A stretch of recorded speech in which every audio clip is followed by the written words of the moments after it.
Hello everyone, কেমন আছেন? আমি ভালো আছি। আজকে আপনাদের সঙ্গে শেয়ার করছি একটা ফ্রেঞ্চ রান্না, অ্যাডোবো। এটাও চিকেন দিয়ে হয়। খুব কম ইনগ্রিডিয়েন্টস। আমি কড়া চাপিয়ে দিয়েছি। বলতে বলতে করতে করতে বলি, যেহেতু ফ্রেঞ্চ রান্না, ওরা তো অলিভ অয়েল কিংবা সাদা তেল দিয়ে করে, বেশিরভাগ অলিভ অয়েল।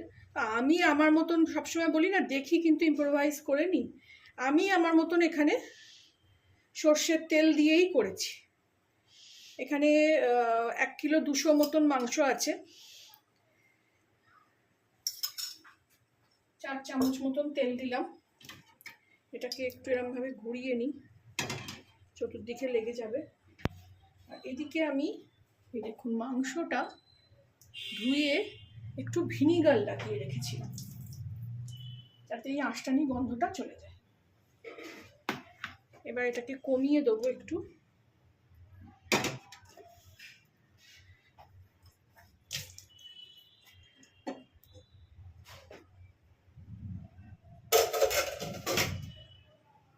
একটা একটা করে বড় বড় মাংস কাটিয়েছি আজকে, ছেড়ে দেবো। আগে ভালো করে এটাকে ভেজে নিতে হবে।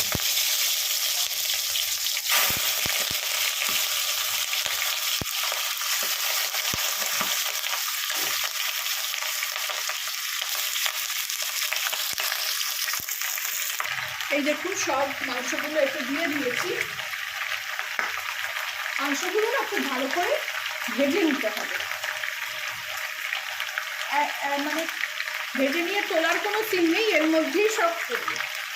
মাংসগুলো ভালো করে এই একটু জোরে আঁচ রেখেছি। ওখানে কম মাংসের দেখিয়েছিল, আমি তখন না খুব বেশি ওই ফুড চ্যানেল, ফুড সাফারি, এইসব চ্যানেলগুলো খুব দেখতাম। তো সেইখান থেকেই আমি এটা শিখেছি।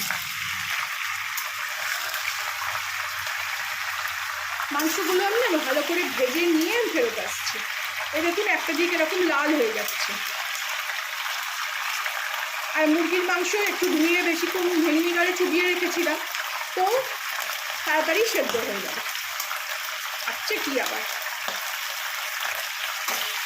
আমি এটা ভেজে নিয়ে ফেরত আসছি। ফিরে আসলাম, মাংসটা দেখুন ভাজা হয়ে গেছে। এরপরে তো আরও যা ইনগ্রিডিয়েন্টস পড়বে তাতেও আবার একটুখানি রান্না হবে, কুক হবে। তো মাংস ভাজা হয়ে গেছে, রং চেঞ্জ হয়ে গেছে, এগুলো দেখুন সব ছেড়ে ছেড়ে আসছে। এবার আমি এটাকে একটু এই খালি করে দেবো। এখানে তেলটার মধ্যে আমি কটা 4টে মতন একটু চিড়ে নিয়ে তেজপাতা দিয়ে দিলাম,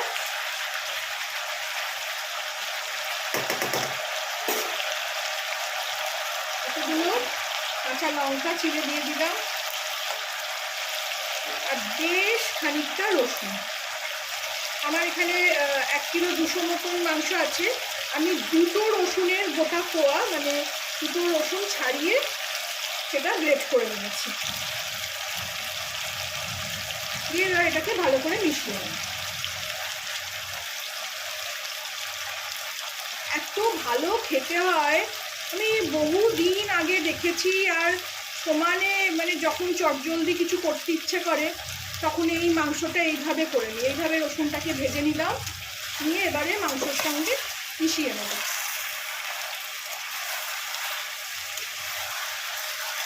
ইনগ্রিডিয়েন্টস বলতে শুধু এই কটাই জিনিস।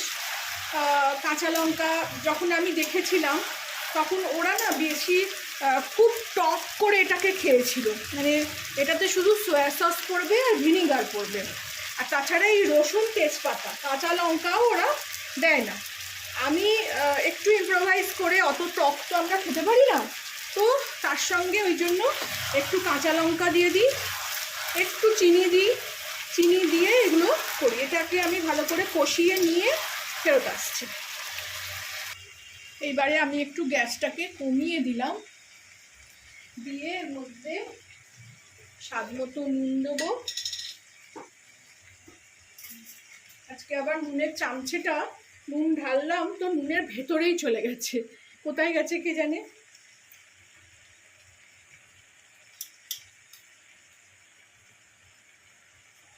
হাতার পেছনে করে দিতে হচ্ছে। নুনটাও খুব দেখে শুনে দিতে হবে, কারণ সয়া সস পড়বে, ভিনিগার পড়বে। নুন দিয়ে দিলাম।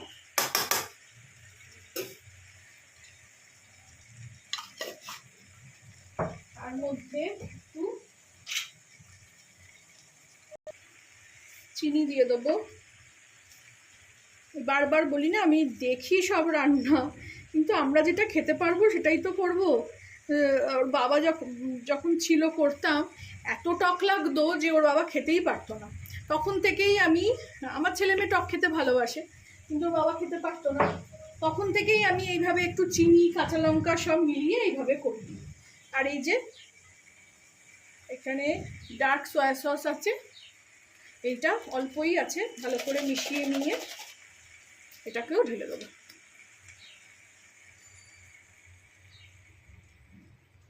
এই রান্নাটার মূল ইনগ্রিডিয়েন্টসই হলো এই সয়া সস।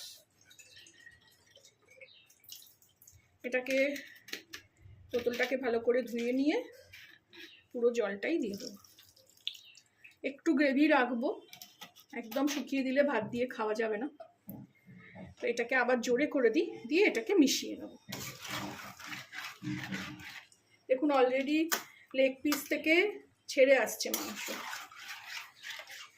এবার এটা জলের মধ্যে, মানে যতটা গ্রেভি চাই আমার ততটা জল দেবো। এটাকে ভালো করে একটু নাড়িয়ে দিই আগে। তেজপাতাগুলোকে তুলে ফেলি, কারণ আর কাজ নেই। বড্ড অস্বস্তি করে আমার এরকম রান্না করতে গিয়ে, যদি লাগে এরকমভাবে অস্বস্তি হয়।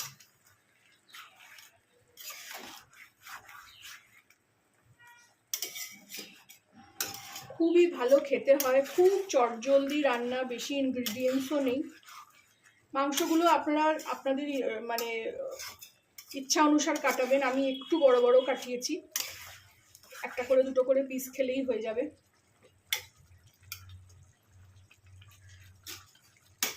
দিয়ে এইভাবে আমি একটু আঁচটা কমিয়ে একটু ঢাকা দিয়ে দেবো।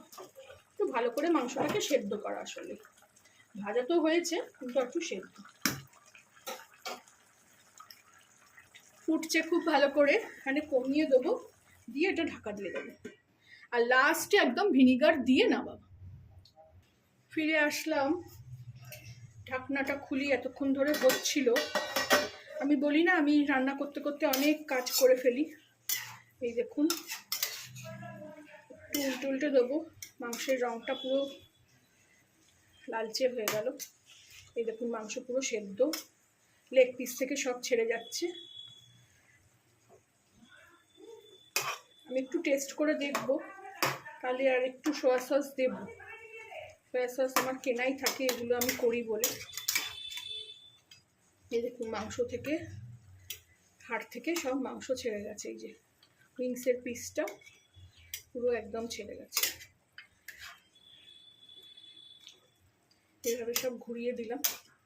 আমি একটু টেস্ট করে দেখবো।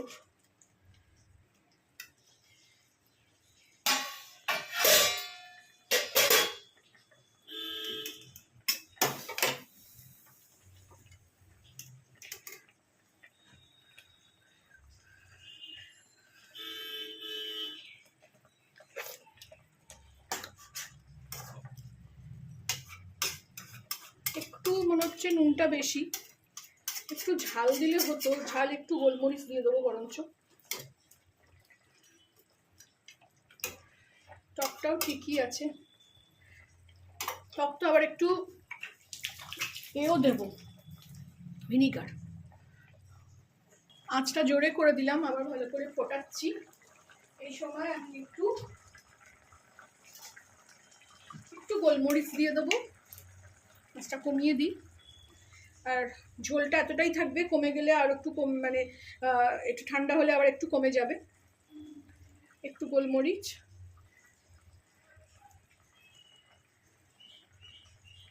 ওই নুন ঝাল টক সব ব্যালেন্স করার জন্য। যারা ফ্রান্সের যার কাছ থেকে এটা দেখেছিলাম, ওখানে না প্রচণ্ড টক দিয়ে খায়। ওখানে মানে শুধুই ওই ডার্ক সয়া সস দেবে আর ভিনিগার দিয়ে খুব টক করে নুন দেবে। কিন্তু আমি ওই বললাম না, আমি ওই দেখে খুব ভালো লেগেছিল, কম ইনগ্রিডিয়েন্টস, তো করি, তখন থেকেই করি। তাও হয়ে গেল অনেক বছর ধরে করি। এখন ভিডিও করছি বলে আবার আজকেও করলাম, যে কিছু করতে ইচ্ছে করছে না, মাংস কিনে আনলাম, তো হয়ে যাবে এক পাটে। তো ওই জন্যেই মেয়েও খেতে চাইছিল যে অনেক দিন অ্যাডোবো করনি, করো, তো ওই জন্যেই আজকে এটা করলাম। তো একদম শুকনো থাকে, বেশি ঝোলও থাকে না। একটু হয়তো কর্নফ্লাওয়ার দেয়, কিন্তু কর্নফ্লাওয়ার আমার খুব একটা পছন্দ নয় বলে আমি কর্নফ্লাওয়ার দিই না। মাংসের এই ঝোলটা এইভাবেই আমি রাখি, যে আমরা তো ভাত দিয়ে খাবো।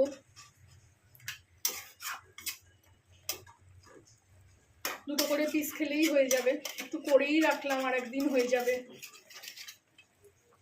গোলমরিচটাও মিশিয়ে দিলাম, আর একটু জোরে ফুটিয়ে আমি এটাকে বন্ধ করব, আর লাস্টে একটু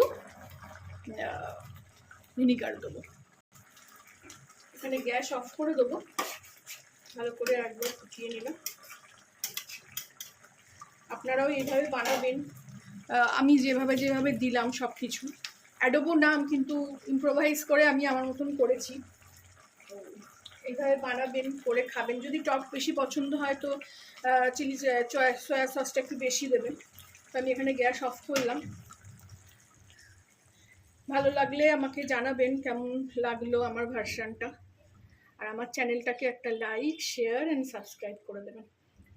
এখানে 2 চামচ মতো, 2 চিপির মতো ভিনেগার দিয়ে দিলাম। দেখতে কি সুন্দর হয়েছে, এরকম কালো কালোই হয়।